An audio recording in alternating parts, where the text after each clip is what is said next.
Hi, welcome to the next video in this series, how to start or bootstrap a STEM business.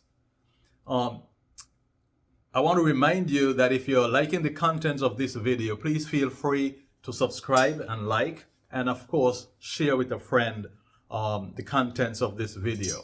So let's get into it. So in the last few videos, we've talked about sales. We've talked a little bit about just getting into business. We've talked about your mindset. Today I want to speak briefly, and so this video is going to be a shorter video, but we want to talk about briefly as to how do you raise capital to begin your business. I know I've alluded to the fact that in our case, in starting Call America Analyticals, that we started with credit card debt.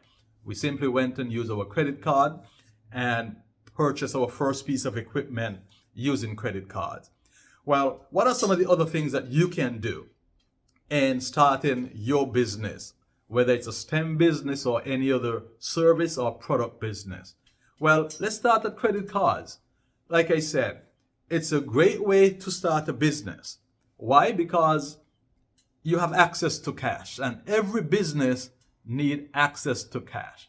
So you have access to cash with your personal credit cards that you can use. And again, that depends on where you're at in your life, how much outstanding debt you have, what's the amount of debt that you actually have, and what you can afford to pay on a monthly basis. Again, let's remember that we're talking about bootstrapping your business. So you're looking for any viable means by which you can finance and capitalize your business. And so some people would say that a credit card or using your credit card to finance your business may not be a sound strategy. But if you're trying to get off the ground, and if it's the available means that you have, I would strongly suggest that you take a risk, because you're trying to get a business started. And sometimes it's about what is available. And credit cards is really debt. You're really going into debt to try and finance your business. You're just using credit card debt. How else can you finance or capitalize your business? Well, if you're bootstrapping, and that is what this video is about, then you may want to tap into, do you have savings? If you've been working for a while, do you have a 401k? Do you have savings in the bank? Do you have money markets account? Do you have a small inheritance? If you have savings, and if you think that it's worth the risk, then that might be something you may want to tap into. Again, proceed with caution. Make sure that you analyze everything that you're doing. But if you're not willing to take the risk on yourself, why should anyone else take the risk on you? So you may want to go again, take the savings that you have and take that plunge. You may want to take your credit cards and take that plunge. Or another strategy is tap into your friends, tap into your family. Why not go to your friends and family and say, hey guys, I'm starting this business and I would like you to be part owners of this business. And I'm going to start an LLC, and with an LLC, you can be partners in this business. It doesn't matter if you reside in America, it doesn't matter if you reside in the islands, it doesn't matter if you're in Europe. Most LLCs are set up that you can have partners anywhere in the world. And for a percentage of that, of your LLC, you can raise some cash. Now, my advice to you, if you want to make sure you maintain control as the owner, and so you do not want to give any single person more than 20%. So what we realize in our own business, that once you're over the threshold of 25% ownership in a business, then when you now go to apply for loans of any sort, whether it's a credit card loan or it's a bank loan, then that business owner, that's a 25% owner, has to sign off for that next loan, for that next credit card.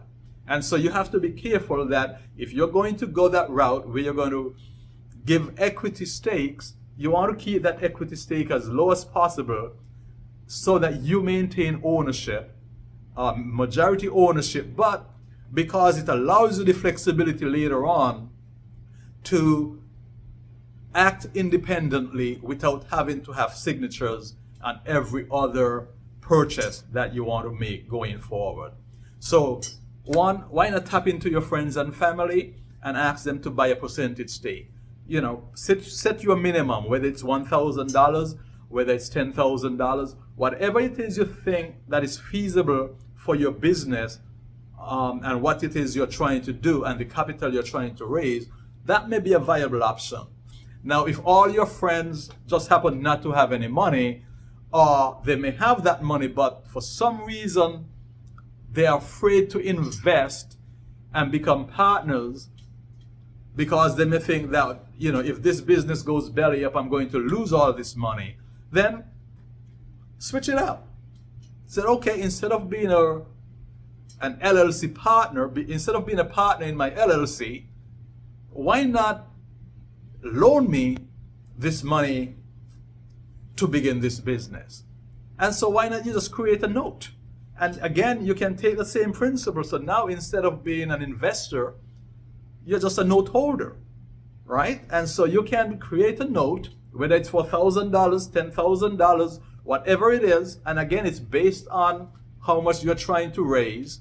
You can create a note and you can set the terms for that note, whether it's a year, whether it's 6 months, whether it's 3 years, and they become debtors. And if you do it in a professional way, and again, I would advise that you either get with an accountant or an attorney so that everything is set up. And so that gives the people investing with you, whether they're friends or family, some level of assurance that you have kind of done your homework. So you can use your friends, use your family. Instead of being investors, they can be debt holders.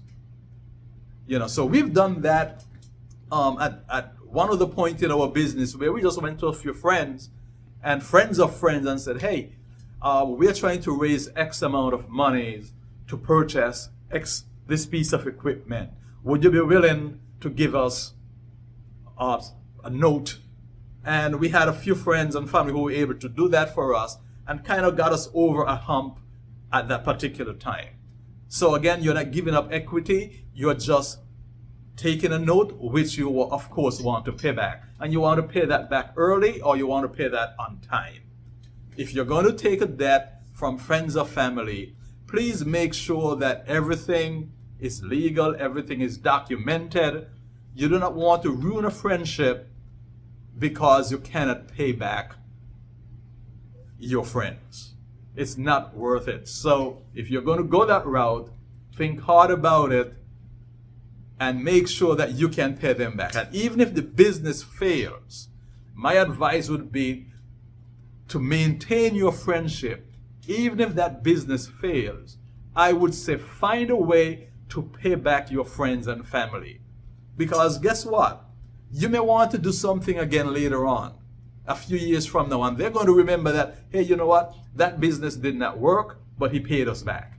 And so they're more likely to come back to you or help you with that later venture. Now, if you do not pay them, you have a problem because you're no longer trustworthy. All right, so you want to make sure if you go that route that you can pay your loans back.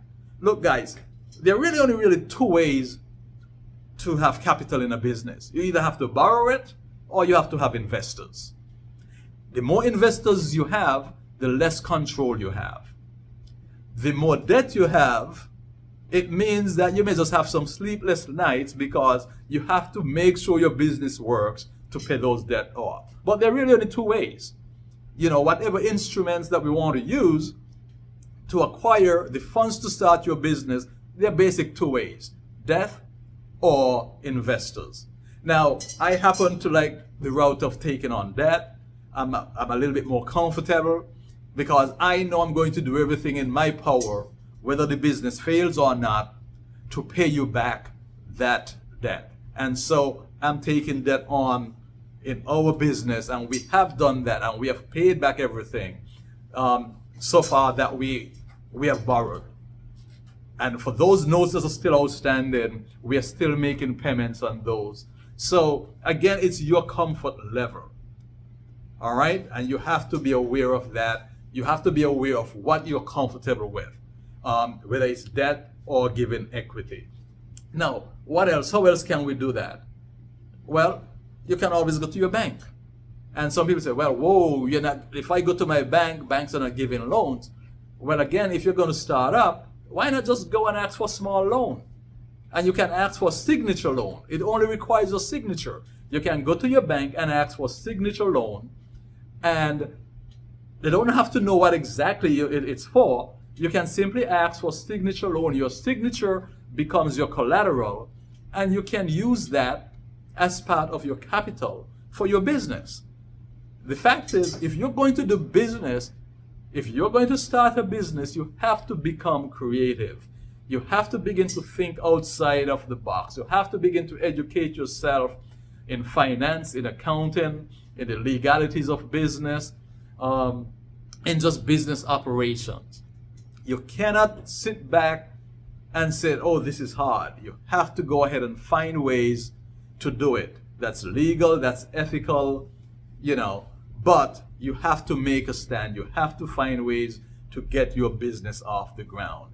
And so there's nothing wrong, in my opinion, with taking on debt, taking on loans, whether it's your signature loan from the bank, whether it's loans from credit cards, whether it's loans from these financial institutions.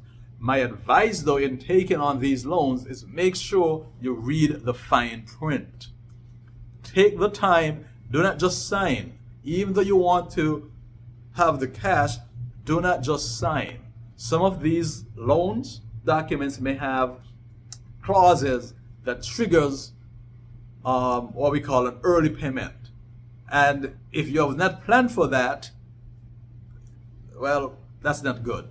So always be aware, read the fine print when you're signing your loan documents, because you never know what you're dealing with. All right. So again, in summary, there are only two ways. You have debt, you have equity. You can tap into friends through debt or through equity. You can go to the bank for bank loans. And even today, with the internet, there are always this crowdfunding, and there are different internet sites that are always trying to get you loans. I'm not a big fan simply because it feels like it's a bit of an unknown. So I am more inclined, again, it's based on your personality, I'm more inclined to go with what feels a little bit more traditional and take that risk, look at my friends, look at my families in their eye, and ask for that loan or ask for the partnership and work as much as I can to pay those funds back in a timely manner so that I can repeat that process. All right, I hope this was helpful. Have a great night. See you again on the next video.